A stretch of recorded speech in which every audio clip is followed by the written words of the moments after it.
Thomas Sankara in 1987, he was eliminated by Blaise Compaoré. You come to Central African Republic, there's David Dacko. David Dacko was to change the nation in another dimension, but a man called Bokasawa used to eliminate him. You go down to Congo Brazzaville, there's this guy called Maro Ngouabi. Ngouabi also was eliminated through a coup d'etat. Now, if you go down to Guinea Equatorial here, there was this guy called Masias Ngema. It was his own cousin, Obiangema Basoko, that was used to eliminate him.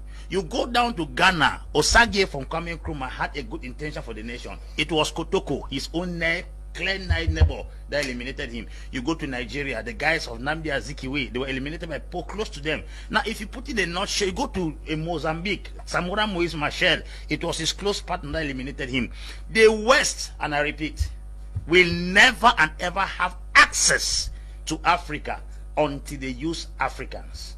That's why I say what is eating the bean seed is within the bean seed. Africans are full with greed, full with ethnocracy, tribalism, and nepotism. And if nothing is done, we will keep on killing our best every year. As I talk to you recently, I will guarantee you all shorty that this guy Magufuli has convinced us against once more that Africa does not need any support out of the country. Lazarus Chakwera, in his 8-minute speech commemorating the death of Magufuli, he said, the unpredictable Magufuli. They did not know that leadership could run in Africa without money being borrowed from International Monetary Fund, because they did not know Magufuli was coming. They did not know that projects could be set up and executed on time, because they did not know Magufuli was coming. They did not know that somebody could not pay attention to General Assembly of the United Nations. They did not know Magufuli was coming. African presidents have given us the impression that you must borrow to succeed. Before Magufuli came to power, most of the mines in Tanzania were privatized.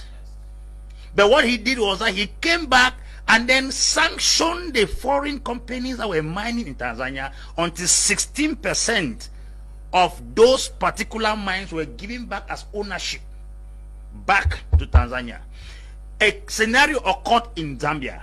Zambia is the best producer of copper. You have the copper belt in Zambia.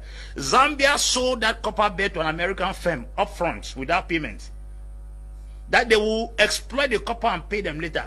American firm came, took that particular copper belt, turned it within 2 years and paid the money up front, and is giving Zambia a 0.00 something% as royalty for their mine. Was that colonialism? It is talking about stupidity and poor management. Who brought gun to give that copper belt to America? Nobody brought gun. When last did you see Europeans using prestation, assimilation, or indirect rule in Africa? It's no longer there. Let us consider the fact that they are taking a greater chunk of our resources. The balance we have here is very possible for us to manage those things. How can a man come in 5 years' time without borrowing a dime from International Monetary Fund, a dime from World Bank? He was able to restore 6 aircrafts into the Tanzania airline. He was able to build bridges, build railway, restore back the Julius Nyerere hydroelectricity project that could give Tanzania 99% guarantee of electricity throughout the year without borrowing a dime. China proposed to borrow him 10 billion to reconstruct and expand the port in Dar es Salaam. He refused, yet the port was under extension. Where did he get the money? That's what we are talking about. A man that came and gave free education to all government schools in Tanzania. Mr. Leo, 20,000 ghost workers were discovered. That's where our money is going to. That's not colonialism. He also arrested 14,000 unqualified workers in the government. Those 34,000 persons who were earning salary they did not merit is what was melting down the economy. It was not a colonial master. I think if we go down to most African countries, there are people who are earning salaries that do not exist in the government. Where is colonialism in all these things I have outlined? A man who said that education is free for girls, but the moment you become pregnant, your family will start paying fees. A nice way of fighting moral decadence. Who are we going to blame? Where did he get the money?